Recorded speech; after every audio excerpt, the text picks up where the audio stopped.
రాత్రి జరుగుతున్నాయి, ప్రతి ఇబ్బందికి చెప్తానే ఉంటాను నేను అని చెప్తా కదా. కాబట్టి అది అది చేసుకోవాలి. ఇబ్బందులతో పోల్చుకుంటే ఇది చేయడం అంత అంత కష్టమేం కాదు కదా.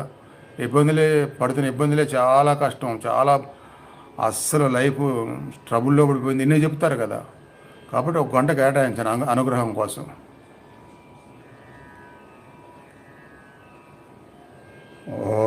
ఈ మధ్య నేను అసలు చెప్పడమే మర్చిపోతున్నా, ఈ లైక్ అని, సబ్స్క్రైబ్ అని, షేర్ అని.